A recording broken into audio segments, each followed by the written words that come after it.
Dear ladies and gentlemen, little sisters and brothers, today's video is a continuation of last week's video subject. You know, the Arab slave trade, not to be confused with the Ottoman slave trade, Barbary slave trade, Muslim slave trade, Trans-Saharan slave trade, or the transatlantic slave trade, but the Arab slave trade.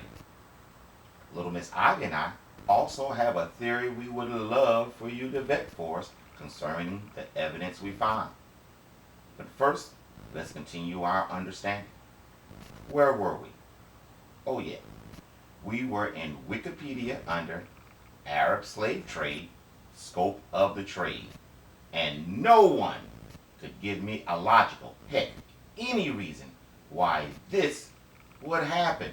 Quote, the Arab slave trade across the Sahara Desert and across the Indian Ocean began after Muslim Arabs and Swahili traders won control of the Swahili coast and sea routes during the 9th century.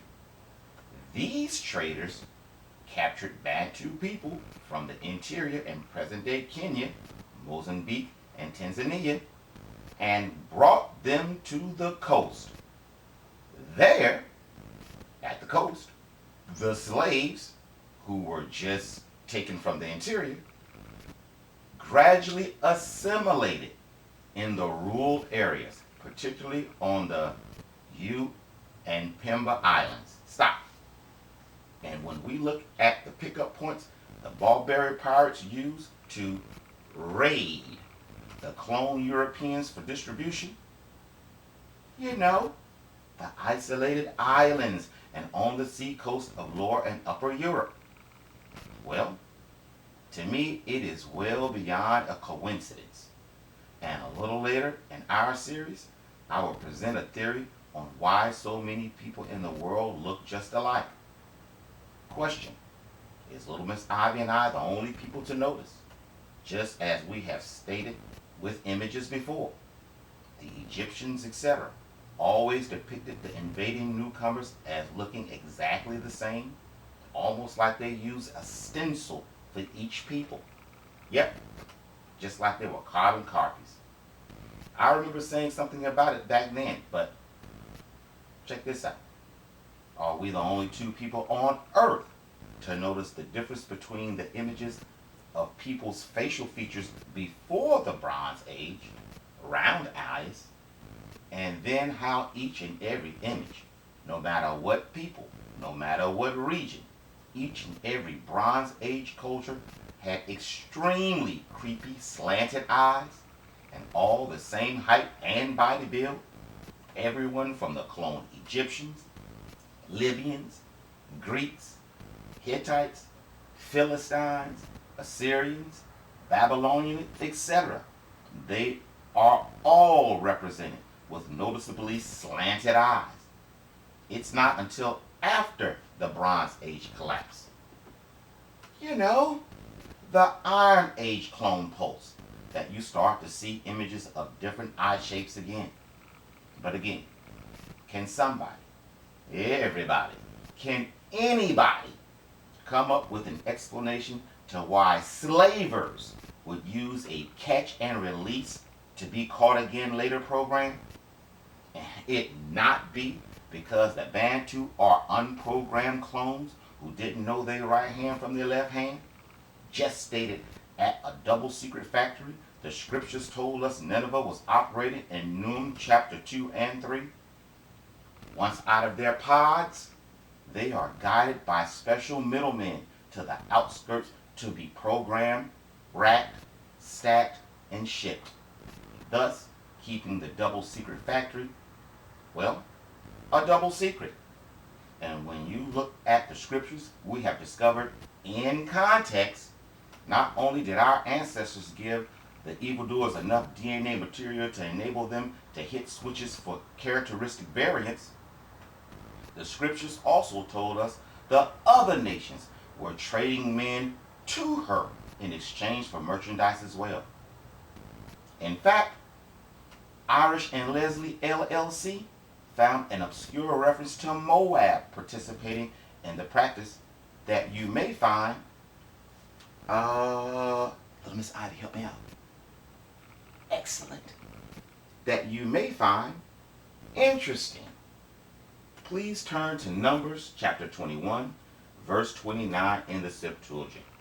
Quote, Woe to thee, Moab, thou art lost, thou people of Chamas. Listen up, listen up. Their sons are sold for preservation, comma, and their daughters are captives to Zion, king of the Amorites. Example, bingo. I tested the team by asking them, what do you perceive this means? Check out their response. Quote, cryogenics, holding a human with a soul to study and make a carbon copy of. Moab was a seed of Adam.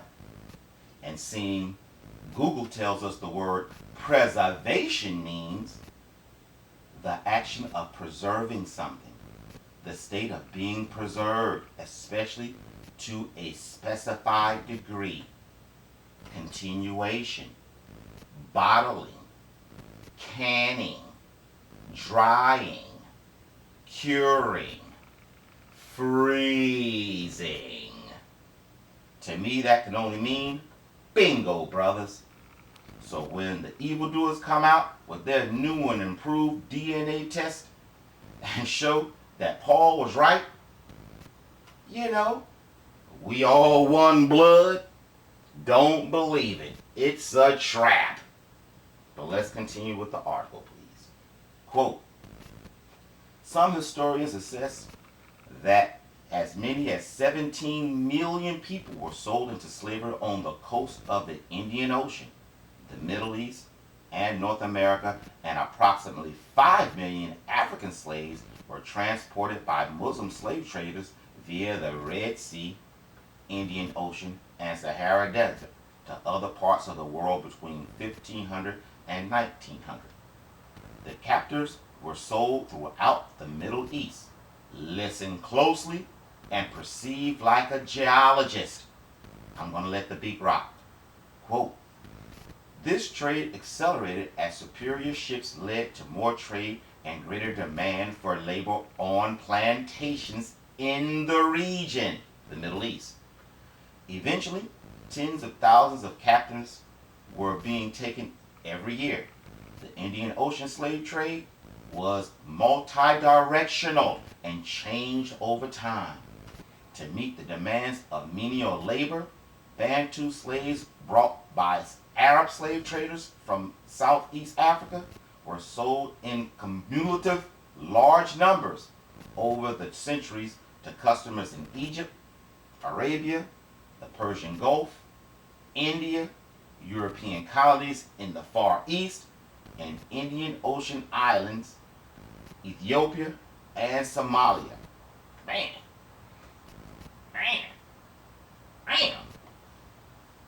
They see these cats. Oh my God. Okay, keep going. Let's keep going. Slave labor in East Africa was drawn from the Zanji, Bantu people that lived along the East African coast. The Zanji were for centuries shipped as slaves by Arab traders to all the countries bordering the Indian Ocean. The Zanji, who were taken as slaves to the Middle East, were often used in strenuous agricultural work.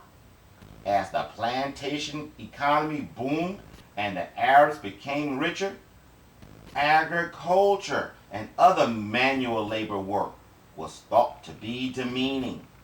The resulting labor shortage led to an increased slave market.